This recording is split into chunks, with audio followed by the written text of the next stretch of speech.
जब सच सामने आता है तब तक बहुत देर हो चुकी होती है। पोस्ट हाउस की कहानी भी कुछ ऐसी ही है। एक ऐसा घर जहां लोग रहने नहीं गायब होने आते हैं। ये सिर्फ स्टोरी नहीं है, एक ट्रैप है जिसका एग्जिट तुम्हें एंड में मिलेगा। तो इस वीडियो को एंड तक जरूर देखना। फिल्म का स्टार्ट होता है एक इंटरव्यू से, जिसमें हम मिलते हैं एड एंडरसन से, जो कि एक फिल्म मेकर होता है। उसके पास एक साइलेंट हॉरर मूवी होती है। ये फिल्म 1920s में बनी होती है, जो कि उसके ग्रैंडफादर ने बनाई होती है। इसको फिलिपीनियंस की सबसे पहली हॉरर मूवी माना जाता है। काफी टाइम तक लोग ये सोचते थे कि ये फिल्म वॉर के दौरान कहीं गुम हो गई, मगर अब ये फिल्म मिल चुकी है। लेकिन इस फिल्म के कुछ इम्पोर्टेंट सीन्स गायब हैं। उन सीन्स के गायब होने की वजह कोई नहीं जानता था। एड एक इंटरव्यू में बताता है कि वो फिल्म सिर्फ एक क्रिएटिव प्रोजेक्ट नहीं है, बल्कि वो मेरे ग्रैंडफादर का फिलिपिनो फोक से एक कनेक्शन है। इंटरव्यू के दौरान हमें पता चलता है कि जो बातें एड बताता है वो ही सिर्फ इस मूवी की हिस्ट्री नहीं होती, क्योंकि इस फिल्म की शूटिंग के दौरान एड के ग्रेट ग्रैंडफादर पर एक घिनौना इल्जाम भी लगा था, जो कि इस फिल्म की लीड एक्ट्रेस ने लगाया था। पर उस इल्जाम की हकीकत आखिर क्या है, उसका पता आज तक कोई नहीं लगा पाया। एड इस बात को चेंज करता है और बताता है कि हम इस फिल्म को रिस्टोर जो कर रहे हैं, इसका काम 10 साल से चल रहा है और इस काम में मेरा साथ मेरे बहुत अच्छे दोस्त और फिल्म मेकर रोय भी दे रहे हैं। हम दोनों मिलकर उस मिसिंग फुटेज को भी ढूंढ रहे हैं। जैसे ही वो हमें मिलती है, हम इस फिल्म को ऑन एयर भी करेंगे। इन सब बातों के बाद इंटरव्यू खत्म हो जाता है और एड घर आके सो जाता है। इस घर में हम एड के बेटे सिरल को भी देखते हैं। अचानक सिरल की एक शोर से आंख खुलती है। वो इसी शोर को सुनते हुए बाहर चला जाता है और उस वक्त उसे जो सामने दिखाई देता है, वो उसे देख के एकदम से शॉक्ड हो जाता है। उसके सामने एक डरावना भूत यानी एक एंटिटी होती है। तभी यहाँ से सीन कट हो जाता है। उस दिन वहाँ क्या होता है हमें कुछ नहीं बताया जाता और फिर काफी साल गुजर जाते हैं। हमें बड़े हुए सिरिल को दिखाया जाता है। वो अब अपनी फैमिली की तरह फिल्म मेकिंग नहीं करता, बल्कि वो एक एडिटर बन गया है। उसके डैड एड एंडरसन की कुछ दिन पहले ही मौत हुई होती है। इस नाजुक और गमगीन सिचुएशन के बावजूद भी वो अपना काम कंटिन्यू रखता है और एक कमर्शियल की एडिटिंग कर रहा होता है। एडिटिंग के दौरान उसका सिस्टम बार बार क्रैश हो रहा होता है और इन सब चीजों की वजह से वो बहुत ज्यादा थक जाता है। हमें पता चलता है कि इस कमर्शियल की डेडलाइन भी करीब आ गई थी, इसीलिए वो ये काम छोड़ भी नहीं सकता था। रात बहुत ज्यादा हो चुकी होती है। तभी एडिटिंग के दौरान उसे स्क्रीन पर एक अजीब सी चीज दिखाई देती है। तभी वो फौरन से डर जाता है और अपनी आंखें रब करने लग जाता है। तभी उसे पता चलता है कि ये तो उसकी बेटी थी, जो उसके बिल्कुल पीछे खड़ी होती है और उसने उसे डरा दिया होता है। वो अपनी बेटी को देख के खुश होता है। सिरिल, जो कि काम करते हुए थक चुका होता है, अपनी बेटी यानी रियानी से कहता है कि तुम जूनियर एडिटर से कहकर ये प्रोजेक्ट कंप्लीट कर दो। रिया प्रोजेक्ट मुकम्मल होने की खबर सुनकर खुश हो जाती है और इसी टाइम सिरिल की नजर पास पड़े एक बॉक्स पर पड़ती है। रिया बताती है कि ये ग्रैंडपा एड ने आपके लिए छोड़ा है। सिरिल को इस बात पे यकीन नहीं आता, क्योंकि उसके डैड इतना तो उससे प्यार नहीं करते थे कि इसके लिए कुछ छोड़ जाएं। पर रिया उन्हें यकीन दिलाती है कि ये बॉक्स आपका ही है। इस बॉक्स पे साफ साफ आपका नाम लिखा हुआ है। सिरिल ये बॉक्स खोलता है तो अंदर से एक रील निकलती है। रिया उनसे पूछती है कि क्या ये वही हॉरर मूवी थी जिसे ग्रैंडपा रिस्टोर करने की कोशिश कर रहे थे। सिरिल कहता है हाँ, पर मैं इसका कुछ नहीं कर सकता। रिया अपने डैड को हौसला देती है और कहती है कि डैड, आप इतना बड़ा मौका नहीं गवा सकते। हिस्ट्री इस टाइम आपके हाथ में है। फिलिपीन की पहली साइलेंट हॉरर फिल्म, आप इससे बहुत पैसा कमाएंगे। अगर आप इस फिल्म को पूरा ऑन एयर नहीं करना चाहते तो कम से कम यूट्यूब चैनल पर ही अपलोड कर दें। फिर सिरिल कहता है पता नहीं डैड ने इसे कंप्लीट किया भी है या नहीं। उसकी बातों से रिया को थोड़ा गुस्सा आ जाता है और फिर वो यहाँ से चली जाती है। उसके यहाँ से चले जाने के बाद सिरिल अपना इनबॉक्स चेक करता है। वो देखता है कि उसके डैड के मरने से पहले उनकी काफी ईमेल्स आई हुई होती हैं, जिनमें से आखिरी ईमेल में लिखा होता है I am sorry, it's your now, good bye. वो उससे अपनी किए की माफी मांग रहे होते हैं और साथ ही उसे मैसेज दे रहे होते हैं कि जो रील उनकी थी वो आज से सिरिल की है। ये ईमेल पढ़ के सिरिल थोड़ा सा डिस्टर्ब हो जाता है। फिर वो ऑनलाइन अपने डैड की मौत के बारे में सर्च करने लग जाता है। वहीं पर उसे अपने डैड की मुर्दा हालत में कुछ पिक्चर्स नजर आती हैं। उनकी डेड बॉडी के पास यही रील रखी होती है, पर क्या मालूम इस रिकॉर्डिंग में वही फिल्म हो या ना हो। इसीलिए सिरिल अपने डैड के दोस्त रोयल का एक इंटरव्यू सुनता है, जो इंटरव्यू उसने एड के मरने के बाद दिया था। वो इंटरव्यू में कहता है कि एड का का फाइनल प्रोजेक्ट एक मिथ की तरह था, एक नामुकम्मल साइलेंट फिल्म जो कि 1920s की थी। लोग उसके बारे में बातें बनाते हैं कि पता नहीं वो फिल्म थी भी या नहीं, लेकिन इस इंटरव्यू में रोयल कंफर्म कर देता है कि वो फिल्म एग्जिस्ट करती है, क्योंकि उस फिल्म की ज्यादातर रील्स उन्हें मिल चुकी होती हैं। लेकिन फिर भी वो फिल्म अभी भी कंप्लीट नहीं हुई, ऐड के जाने के बाद भी। ये सब देखने के बाद सिरिल वही रील उठाता है और कुछ सोचने लगता है। तभी उसे डरावनी आवाजें आने लगती हैं उसी एंटिटी की जिस पर ये मूवी बनाई गई थी। वो आवाजें सुनाई देते देते सिरिल को अचानक उसी एंटिटी का साया दिखाई देने लगा, जिस वजह से सिरिल डर जाता है। गौर करने पर पता लगता है कि सामने तो रिया और जेफ खड़े होते हैं। वो फौरन अपने इमोशंस पर काबू पाता है और रिया से कहता है कि जाओ जाके स्टोर रूम की चाबी लेकर आओ, अब हम इस मूवी पर काम करेंगे। ये बात सुन के रिया की आंखें चमक जाती हैं। स्टूडियो में एंटर होते ही सिरिल रिया को बताता है यहाँ पर साइलेंट फिल्म एरा से लेकर 80s के सारे इक्विपमेंट्स रखे हुए हैं। यहाँ पर ये लोग एक पुरानी एडिटिंग मशीन उठा लेते हैं, क्योंकि इसी के जरिए ये लोग अब काम करने वाले थे। यहाँ पर इन लोगों के आते ही कुछ देर लाइट फ्लिक भी करती है, लेकिन ये लोग इस चीज पर ज्यादा नोटिस नहीं करते। इन सारी चीजों को देखते हुए रिया पूछती है कि मैंने सुना था कि ग्रैंडपा ने आपके बचपन में इस मूवी पे काम करना शुरू किया था और फिर अचानक बंद कर दिया, इसके पीछे क्या रीजन थी? सिरिल उसे बताता है कि उस टाइम पे मेरी मॉम मर गई थी। ये कहते ही मूवी पास्ट में चली जाती है और हमें सिरिल की सोचें दिखाई देती हैं। उसे आज भी याद था कि उसने उसकी मॉम का कटा हुआ सर उसी एंटिटी के हाथ में देखा था। ये सब सोचने के बाद सिरिल रिया से कहता है कि उस वक्त जो हुआ वो मैं तुम्हें नहीं बता सकता, लेकिन शायद इस फिल्म को देखने के बाद तुम समझ जाओ कि मेरी मॉम के साथ क्या हुआ था। खैर, अब फिल्म शुरू होती है और मूवी का नाम रिवील होता है, द मैनैनन गर्ल। वो लोग ये फिल्म देखने लगते हैं। तभी रिया कहती है कि ये एक्टिंग बहुत फेक लगती है। तभी सीरियल उसे कहता है कि ये एक साइलेंट फिल्म है, लोगों को सिर्फ और सिर्फ बॉडी लैंग्वेज से ये फिल्म समझाई जाती है। जैसे जैसे ये फिल्म आगे बढ़ती है तो अचानक उसी एंटिटी का चेहरा इस फिल्म में दिखाई देता है। उस एंटिटी का चेहरा हूबहू ऐसा ही होता है जैसा सिरिल ने बचपन में देखा होता है। उसे इस बात पर यकीन होता है कि उसी एंटिटी ने इसकी मॉम को मारा होता है जिस पर ये फिल्म बनाई है, जिसकी वजह से वो ये सीन देखकर डिस्टर्ब हो जाता है और खुद ब्रेक पे चला जाता है। जाने से पहले वो रिया को कहता है कि इस फिल्म का एक क्लिप बनाकर तुम रॉयल को भेज दो ताकि वो इसे कंफर्म कर दे, मैं इसे कंफर्म नहीं करूंगा। तभी रिया उससे कहती है कि हम पुराने तरीके से कर ही क्यों रहे हैं, हम इसे डिजिटलाइज करते हैं, पर सिरिल मना कर देता है और रिया का मूड ऑफ हो जाता है। अगले दिन सिरिल बाकी के क्लिप्स रिव्यू करने लगता है। तभी उसे फील होता है कि कोई उसके पीछे खड़ा है। वो पीछे पलट कर देखता है तो वो हैरान हो जाता है। वो देखता है कि उसके डैड उसे पीछे खड़े होकर देख रहे हैं। उन्हें देखकर वो अचानक से अपनी पुरानी यादों में खो जाता है। एक मर्तबा जब वो इस रील को छूने लगा था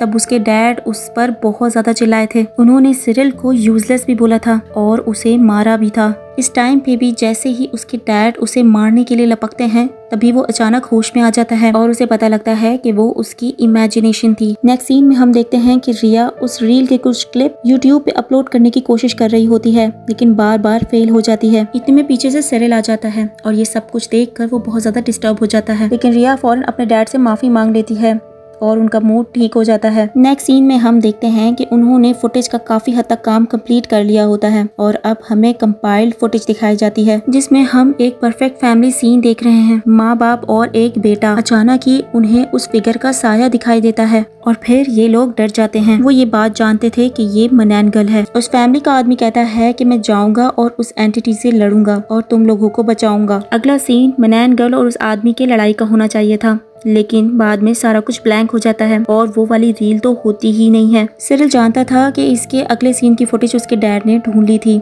इसलिए वो फुटेज ढूंढने लग जाता है। रिया भी अब मशीन के साथ कुछ करने लग जाती है। तभी अचानक वो मशीन टूट जाती है। हालांकि रिया ने तो उस मशीन के साथ कोई जोर जबरदस्ती की ही नहीं थी। सिरिल ये सब कुछ देखता है और उसे बहुत ज्यादा गुस्सा आ जाता है रिया पर। हालांकि वो एक बुरा बाप नहीं होता अपने बाप की तरह, फिर भी वो रिया पे बहुत ज्यादा चिल्लाता है। रिया ने भी पहली दफा अपने बाप का ये रवैया देखा था। वो बहुत ज्यादा शॉक्ड हो जाती है और खामोश हो जाती है। वो अपने डैड से कहती है कि मैं दूसरे रूम में जाकर ये वाला स्पेयर पार्ट ले आती हूँ। रिया जब स्टोर रूम में जाती है तो देखती है कि वहाँ पर बहुत सारे कॉस्ट्यूम्स और तरह की चीजें होती हैं। तभी वो एक अलमारी खोलती है और उस पर वही क्रिएचर गिर जाती है जिस पर ये पूरी मूवी बनी थी। वो बहुत ज्यादा डर जाती है। फिर उसे पता चलता है कि ये तो सिर्फ एक कॉस्ट्यूम था और ये वही कॉस्ट्यूम होता है जो इस फिल्म में बहुत साल पहले इस्तेमाल हुआ था। वो ये बात सोचने में मजबूर हो जाती है कि इतनी पुरानी चीज अब यहाँ कैसे, और वो भी इतनी ठीक हालत में। और उस टाइम पे तो जंग का माहौल था, इतनी सारी चीजें तबाह हो गई तो ये कॉस्ट्यूम कैसे सलामत है। वो डर के जब ये सारे सवाल सिरिल से कहती है तो सिरिल कहता है ये शायद रेप्लिका होगा। ये सब कुछ उसने असल में अपनी बेटी को रिलैक्स करने के लिए कहा था,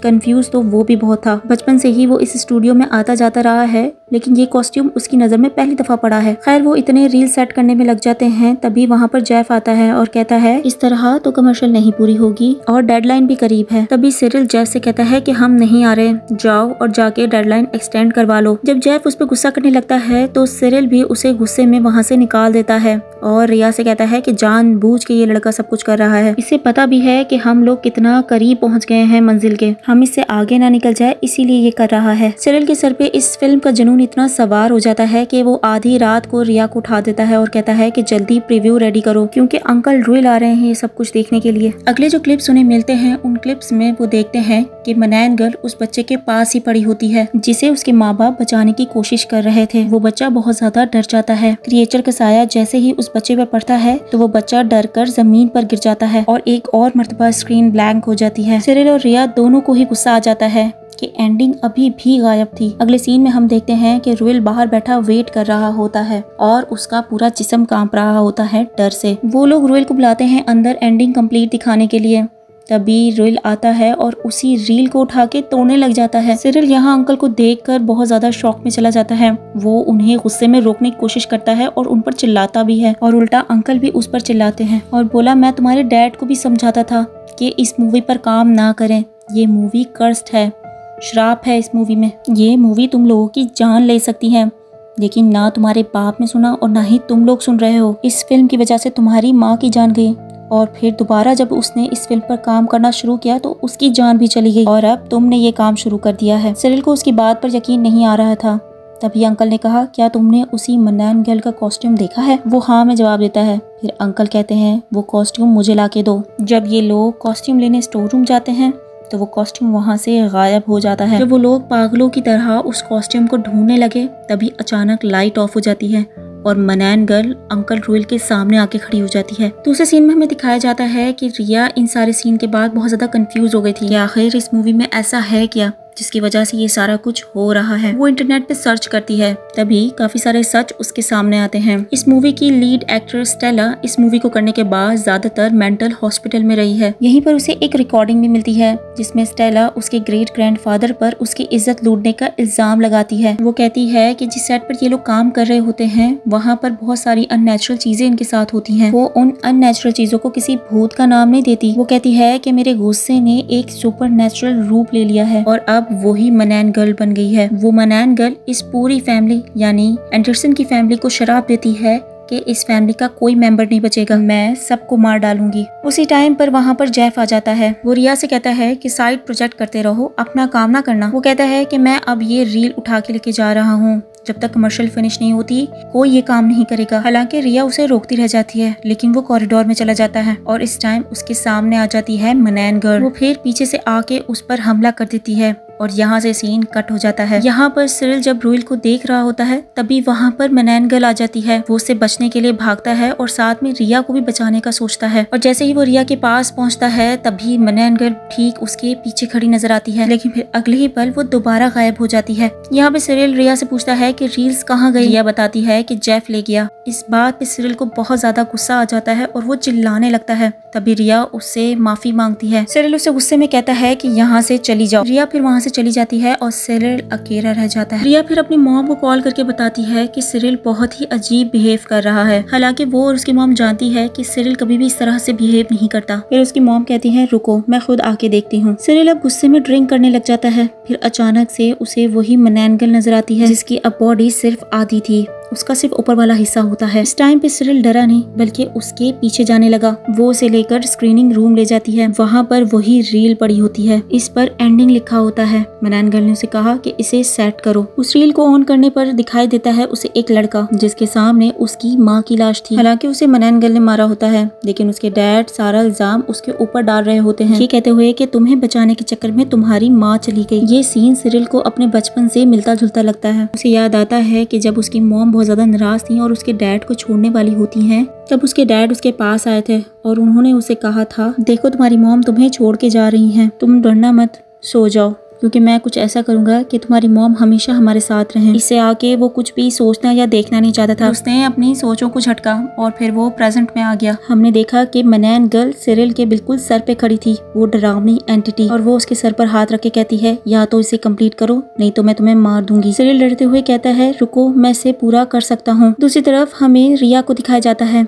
जब वो उस बिल्डिंग से बाहर जाने वाली होती है तो वो सिक्योरिटी गार्ड की डेड बॉडी देखती है और इतने में ही अचानक कोई उसके कंधे पर हाथ रखता है। पीछे मुड़कर देखती है तो वो मनैन गर्ल थी। इसे देखकर वो चिल्लाती है और यहाँ स्क्रीन ब्लैक हो गई। यहाँ क्या हुआ था नहीं पता चला। कुछ देर बाद हमें दिखाया जाता है कि रिया की मॉम भी इसी पोस्ट हाउस में आती है। असल में जिस घर में ये लोग रहते थे वो पोस्ट हाउस के नाम से जाना जाता था। वो यहाँ आकर रिया को ढूंढने लग जाती हैं। तभी जमीन पे पड़ा हुआ रिया का बैग उन्हें मिलता है। वो वहीं आके स्टूडियो में बढ़ने लगती हैं। तभी उसके सामने भी मनैन गर्ल आ जाती है और यहाँ पर हमें सिर्फ एक चीख सुनाई देती है और स्क्रीन दोबारा से ब्लैक हो जाती है। अगले सीन में हमें रिया एक कुर्सी से बंधी हुई दिखाई देती है, जिसका मतलब ये था कि मनैन गर्ल ने उसे नहीं मारा। सामने टेबल पर उसकी मॉम का कटा हुआ सर था, जिसे देखकर वो बहुत ज्यादा चीखने लगती है। सिरिल को उसकी आवाज सुनाई देती है। वो उसकी आवाज का पीछा करते हुए यहाँ पर आता है, लेकिन वो अपनी वाइफ की डेड बॉडी देखकर बिल्कुल हैरान नहीं हुआ, बल्कि वो रिया से कहता है कि शांत हो जाओ, शांत हो जाओ।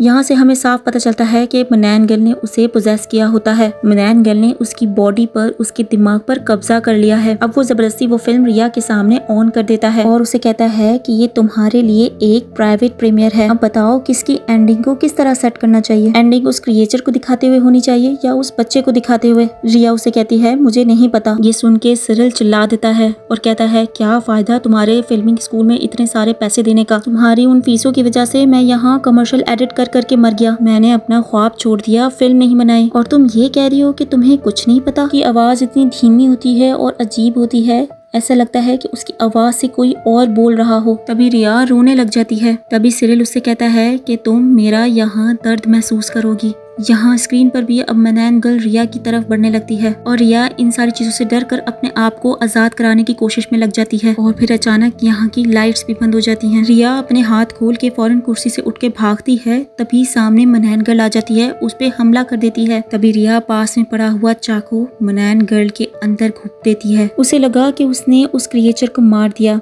लेकिन क्रिएचर वहाँ पर सिर्फ जख्मी होती है। तभी वो उस कॉस्ट्यूम को हाथ लगाती है, उतारने की कोशिश करती है। जब वो कॉस्ट्यूम को उतारती है तो सामने सिरिल होता है। वो ये बात जानती थी कि उसकी डैड के ऊपर उस डार्क फोर्स ने कब्जा कर कर ये सारा कुछ करवाया है। सिरिल अपने आप को बहुत मुश्किल से होश में लेकर आता है और रिया से कहता है इस फिल्म को जला दो। यही एक आखिरी रास्ता है उस कर्ज से बचने का। ये स्टेला का कर्ज है जो इस फिल्म से जुड़ा है। मैं ये बात समझ चुका हूँ कि एंडरसन फैमिली का कोई भी मेंबर इस फिल्म पे काम करेगा तो वो मारा जाएगा। रिया अपने डैड की बातें सुनकर रोने लग जाती है और उनको गले लगा लेती है। वो बहुत ज्यादा जख्मी थे। इस टाइम उनकी आखिरी सांसें चल रही थीं। इस टाइम बस रिया को सब्र ही करना था। मूवी के एंडिंग में हम देखते हैं कि रिया उन सारे रील्स को जला रही थी और अपने डैड के साथ बिताए अच्छे पलों को याद कर रही थी। उस टाइम पे उसे लगता है कि ये सारा कर्ज अब खत्म हो गया है, लेकिन तभी उसे मोबाइल से नोटिफिकेशन आती है कि वो जो मूवीज की क्लिप यूट्यूब पे अपलोड कर रही थी और वो अपलोड नहीं हो रही थी, वो अचानक से अपलोड हो जाती हैं